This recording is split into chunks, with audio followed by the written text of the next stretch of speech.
dive into today's episode, I just want to remind you to hit that like button and subscribe to our channel. Your support means the world to us. It helps us grow, reach more amazing learners like you, and keep bringing you fresh and fun content every week. So don't forget, like, subscribe, and let's keep this journey going strong. Hello, fantastic idiom enthusiasts, and a very, very warm welcome back to another enlightening episode of Idiom Insights. I'm Emma, your ever-curious guide on this wonderful linguistic adventure, and I'm absolutely delighted, as always, to be back with you, ready to delve deep and uncover the rich meanings and intriguing origins of some more fascinating English phrases. It's truly always a joy to share this journey of discovery with all of you. And I'm Jack, your co-host and dedicated resident word detective, always eager to help piece together the linguistic clues and hopefully shed even more light on the truly colorful and dynamic world of idioms. It's genuinely great to be back in the Idiom Insights studio, Emma, and a huge warm hello to all our wonderful listeners tuning in from every corner of the globe. Thank you so much for joining us once again.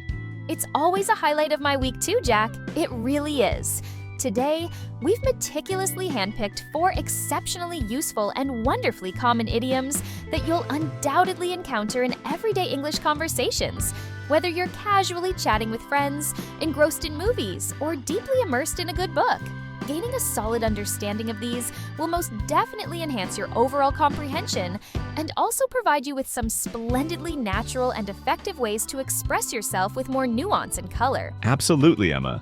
This particular selection covers a fantastic range of common human situations and reactions, from the necessity of releasing pent-up energy, to the folly of deliberately provoking someone who is best left undisturbed, to acknowledging when things are going well so far, and finally, the wisdom of sometimes letting others take control. A very practical and thoroughly engaging set for today's episode of Idiom Insights, I believe.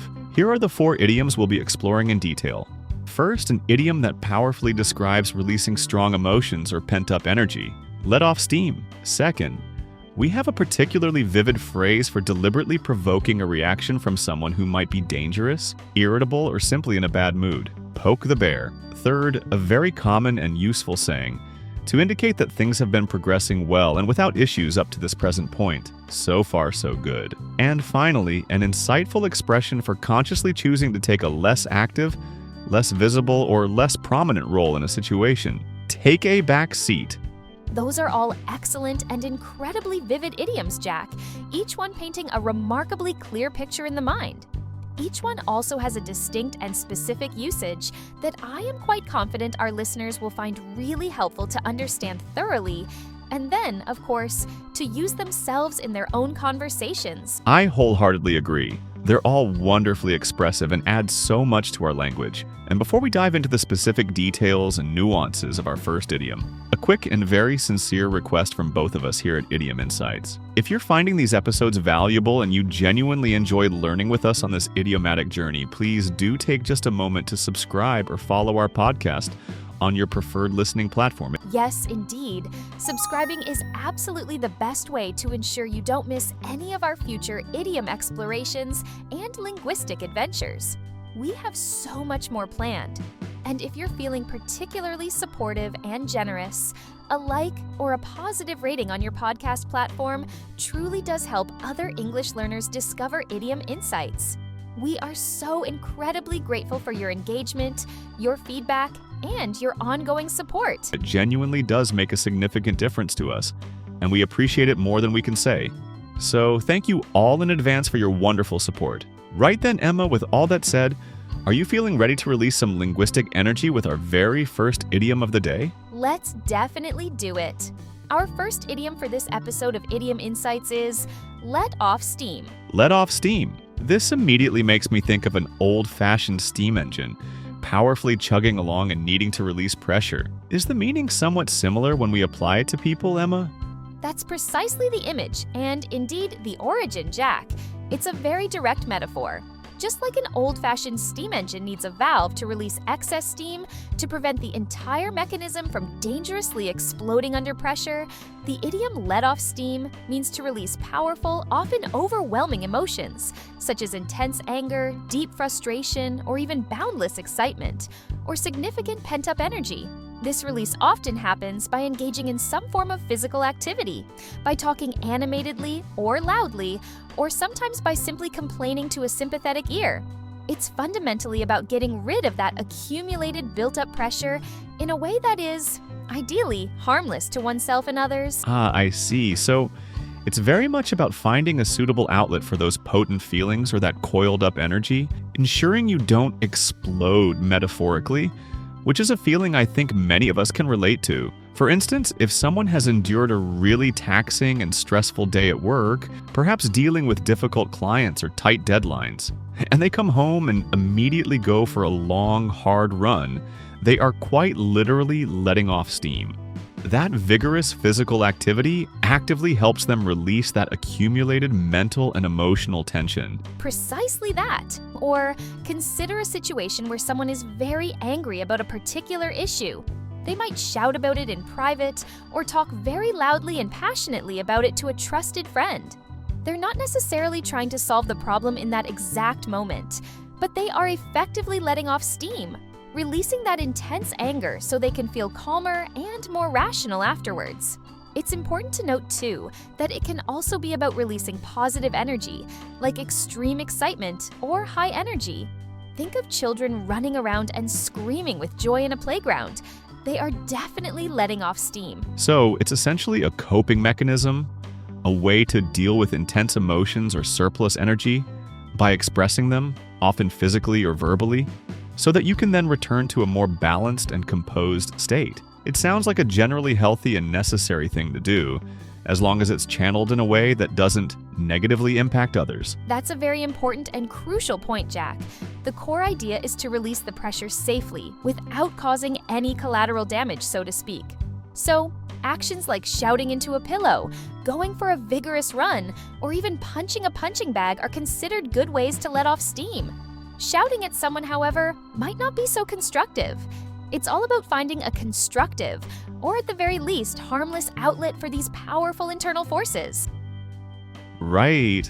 That makes perfect sense. So if I'm feeling incredibly frustrated with a particularly difficult task or a complex problem, I might choose to take a short break and play some loud, energetic music, or perhaps even just vent my frustrations to a supportive friend for a few minutes. That would be my way of letting off steam, enabling me to then approach the challenging task with a much clearer head and renewed focus. Exactly. That's it precisely.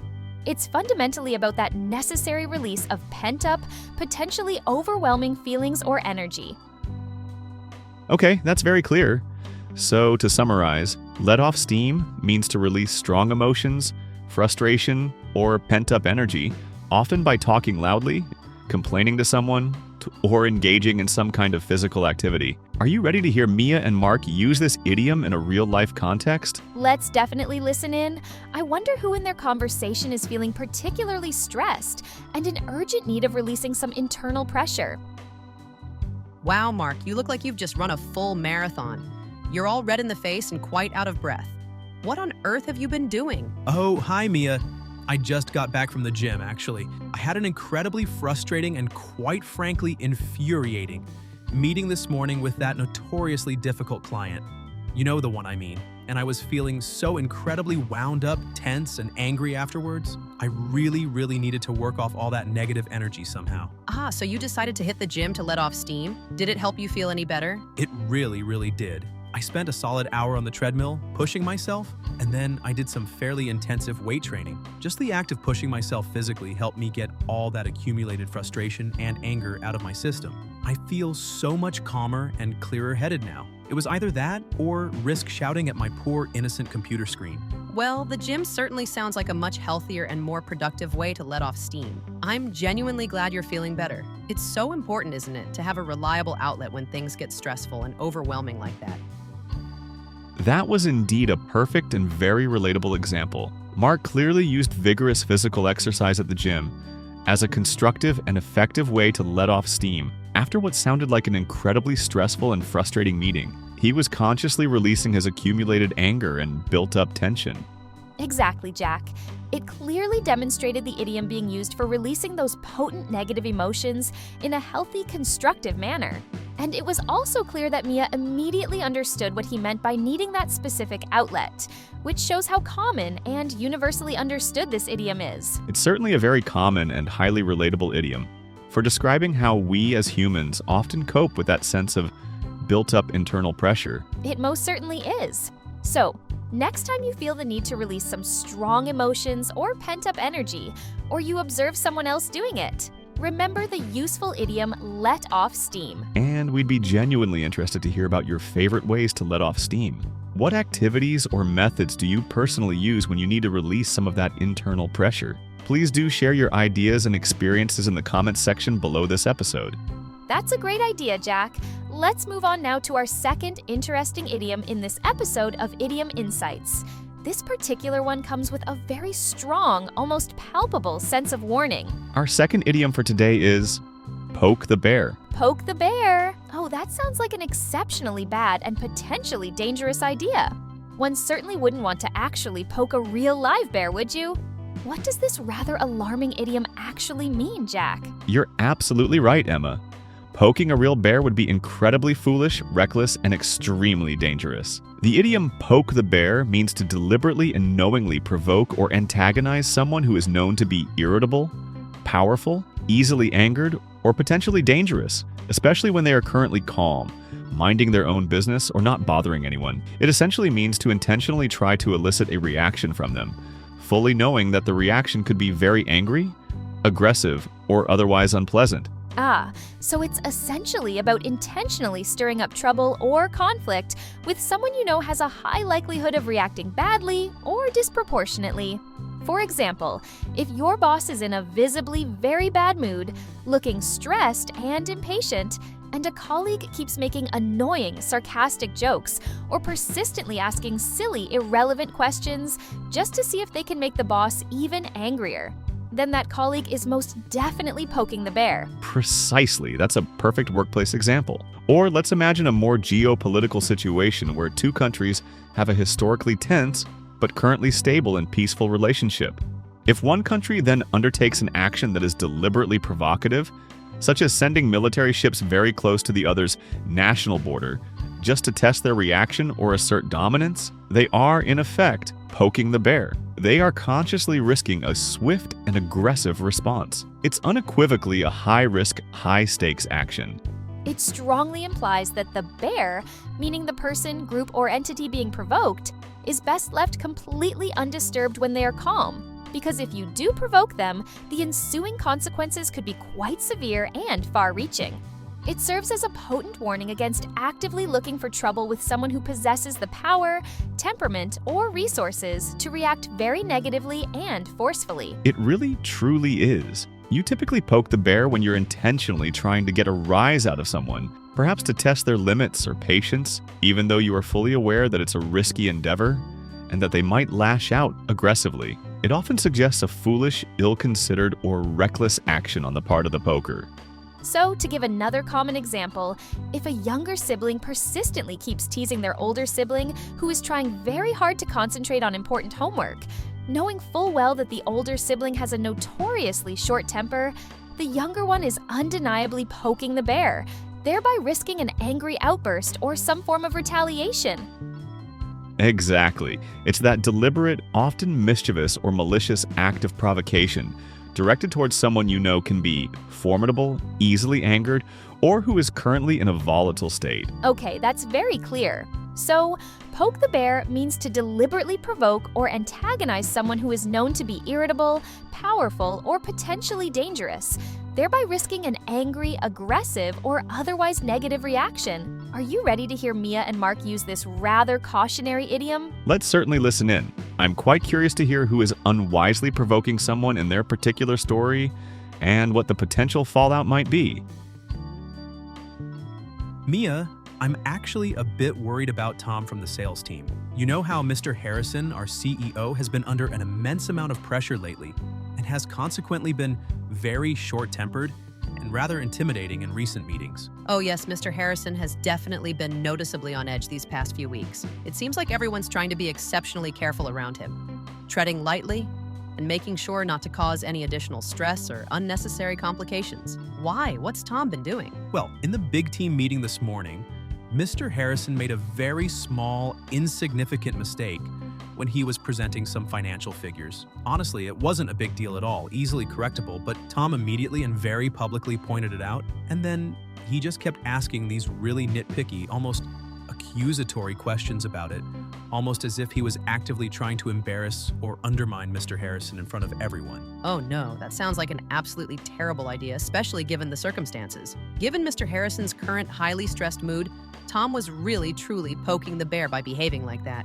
What happened then? Did Mr. Harrison get visibly angry? He didn't outwardly explode, no, but he looked absolutely furious. His face was like thunder. He just stared daggers at Tom for a long moment and then moved on very coldly and abruptly. I have a strong feeling Tom is going to be in some serious trouble later on. It was so completely unnecessary and ill-advised to provoke him in that manner. Definitely. That was incredibly foolish and short-sighted of Tom. You just don't poke the bear like that, especially as you say when the bear in question is your CEO and is clearly under a great deal of stress.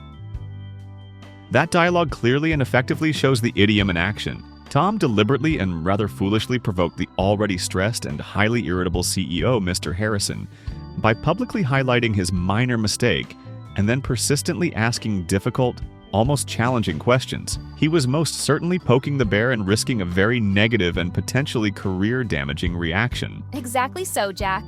And Mia's immediate reaction clearly showed that she instantly understood the inherent danger and sheer foolishness of Tom's actions. The idiom poke the bear perfectly captured the recklessness and poor judgment involved in provoking someone in such a powerful and currently volatile position. It's a very vivid and highly effective idiom for either warning against or describing that particular kind of dangerous and unnecessary provocation. It truly is. So, the next time you witness someone deliberately trying to get a negative reaction from a person who is clearly best left alone and undisturbed, you can remember the illustrative idiom, poke the bear. And we'd be very interested to hear about a time you saw someone, perhaps unwisely, poke the bear. What were the circumstances, and more importantly, what were the consequences? Do share your experiences and observations in the comments section below the episode. That's a wonderful idea, Jack. Let's now move smoothly onto our third common saying in this episode of Idiom Insights. This one is all about acknowledging progress in an ongoing situation. Our third idiom for today is, so far, so good. So far, so good. Now, this is a phrase I hear quite often in daily life. It sounds like it essentially means that things are progressing well and without any significant issues up to the present moment. Am I right, Jack? You've got it exactly right, Emma. So far, so good is a very common expression used to convey that a particular activity, project, journey, or general situation has been progressing successfully, smoothly, or without any notable problems up to the current point in time. It often implies a sense of cautious optimism. Things are proceeding okay for now, but there's usually an underlying awareness that problems or obstacles could still potentially arise in the future, as the situation is not yet complete. So it's a concise way of giving a positive update about something that is still very much in progress. For instance, if someone asks you how your new job is going after the first full week, and you've encountered no major issues and are generally enjoying the experience, you might quite naturally respond with, so far, so good. This means that, up to this particular point, everything has been fine and is meeting or exceeding expectations. Precisely. That's a perfect use case. Or imagine you're in the process of assembling a complicated piece of flat-pack furniture, something many of us have struggled with, and you've successfully completed the first few crucial steps without any missing pieces or major confusion from the instructions. You might pause, look at your progress, and remark to yourself or someone else, so far so good. Let's just hope the rest of it is this straightforward. It acknowledges the current success while implicitly recognizing that the task isn't finished and challenges may still lie ahead. It's very often used when you're partway through a process or undertaking, and you want to clearly indicate that things are proceeding more or less as planned, or at least without any significant trouble having been encountered yet. It can be applied to a wide array of situations: a long-term project at work, a physical journey, the process of learning a new skill, or even tracking someone's health during a period of recovery from illness or injury. Absolutely. You might be embarking on a long road trip, for example, and after the first few hours of driving, if everything is running smoothly, no unexpected traffic jams, the car is performing well, navigator is happy, you could turn to your passenger and say with a degree of relief, "Well, so far so good," meaning the journey has been entirely trouble-free up to that specific point. It does carry a slightly tentative or cautious feel, doesn't it? It's like you're genuinely pleased with the current progress and state of affairs, but you're not quite ready to declare complete victory or total success just yet, because the overall process or endeavor isn't fully over.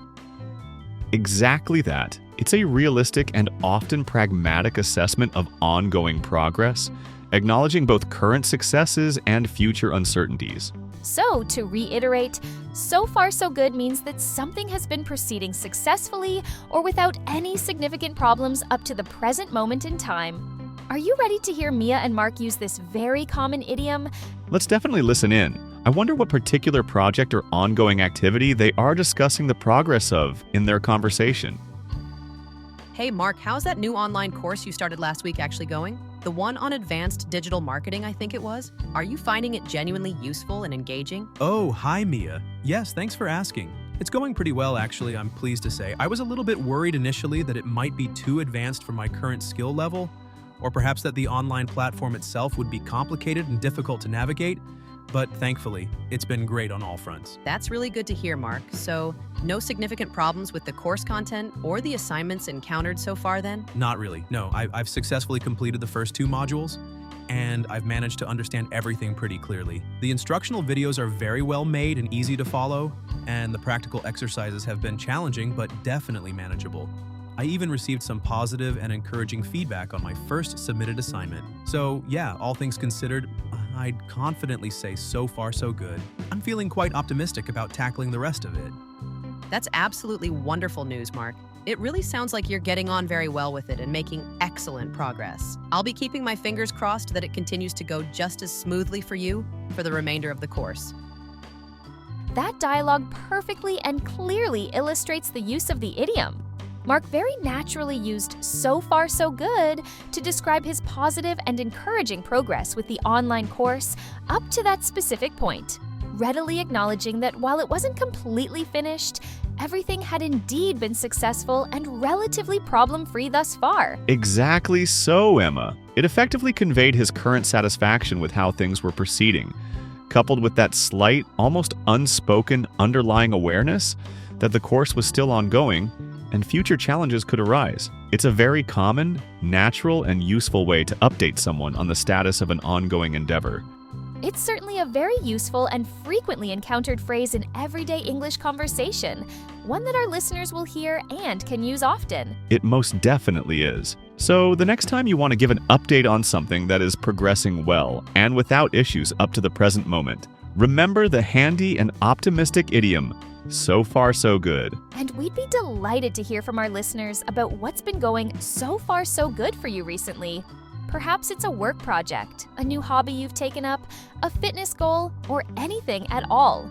Please do share your positive updates and experiences in the comments section below the episode. That's a wonderful idea, Emma. Now, we've arrived at our 4th and final idiom for this particular episode of Idiom Insights. This concluding one is all about consciously stepping back and allowing others to take the lead. Our final idiom for today's exploration is take a back seat. Take a back seat. This phrase immediately sounds like it literally means choosing to sit in the back of a car, rather than being in the driver's seat or the front passenger seat navigating. Is the figurative meaning closely related to that literal image, Emma? It is very much related to that precise image, Jack. To take a back seat figuratively means to consciously choose to be in a less active, less prominent, less visible, or less controlling position within a particular situation or group. It signifies allowing others to take the lead, make the decisions, or be more important, while you adopt a more passive, observant, or supporting role. Just as you described, if you're physically in the backseat of a car, you're not the one driving or primarily navigating. You're essentially letting someone else be in control of the vehicle's direction and speed. Ah, I understand. So it's really about deliberately choosing not to be in charge, not to be the center of attention or not to be the main decision maker.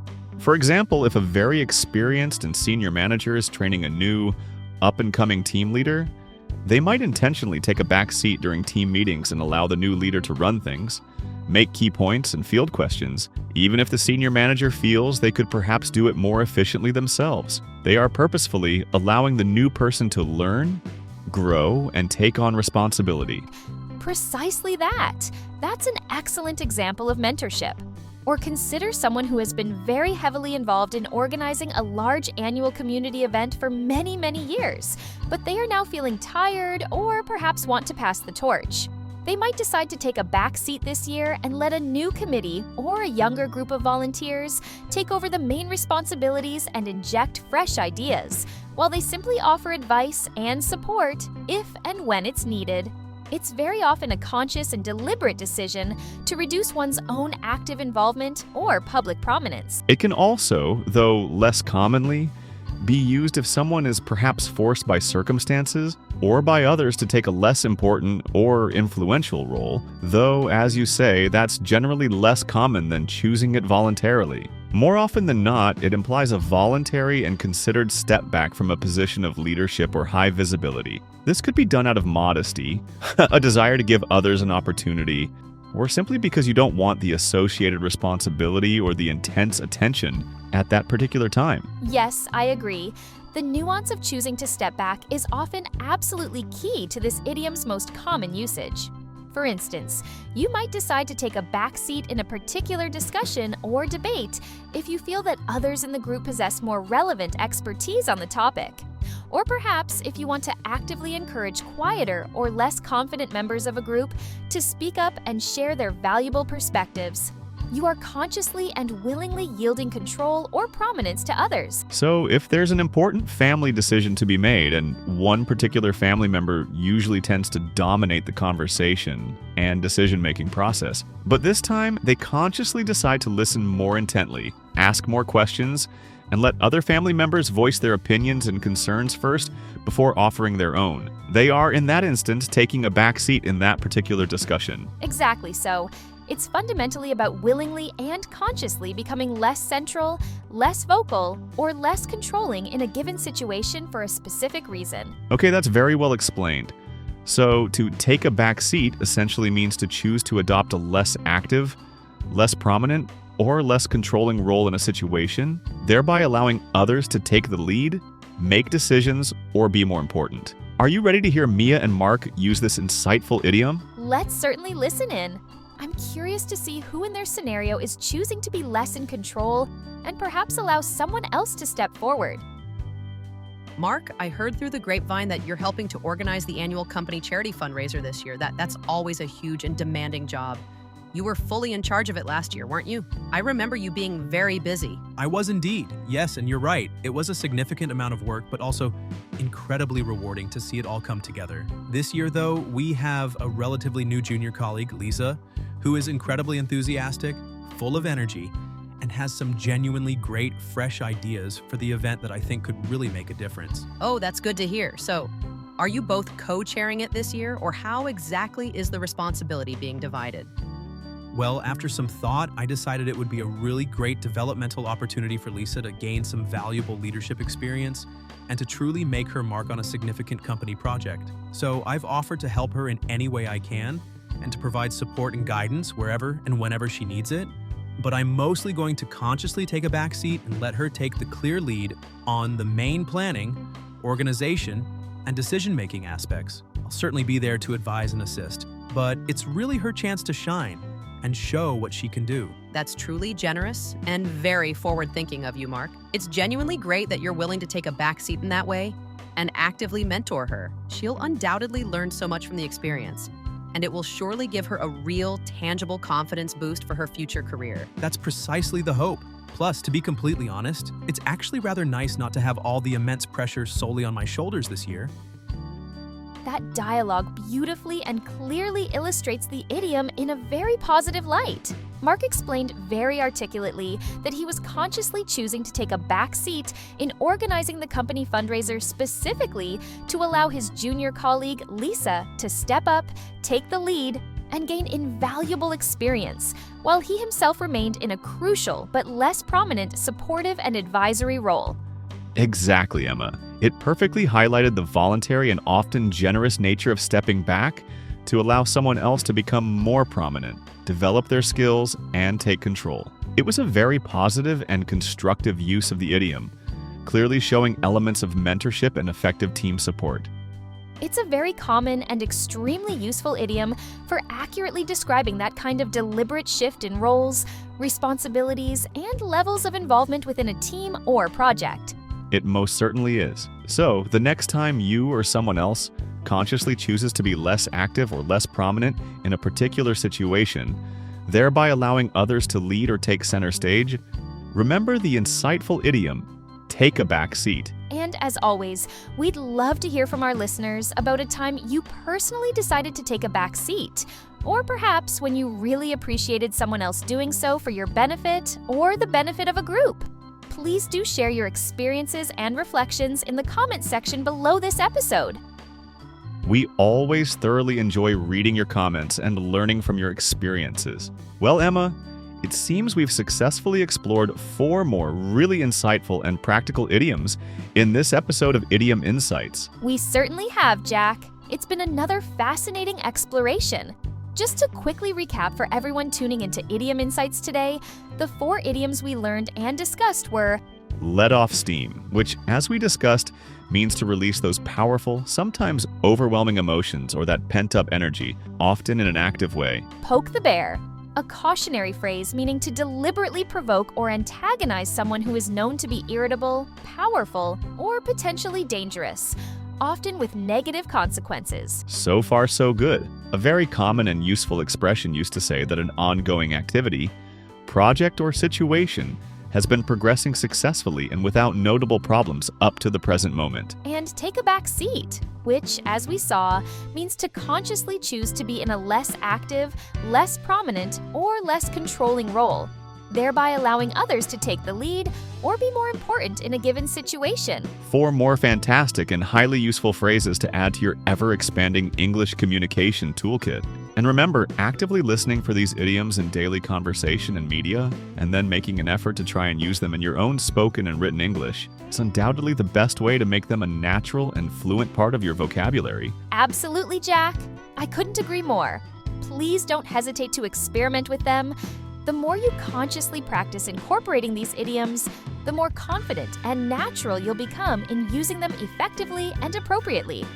And if you enjoyed learning with us today on Idiom Insights, and we sincerely hope that you did, please do consider giving this episode a like and, if you have a moment, leaving us a positive review on your preferred podcast platform.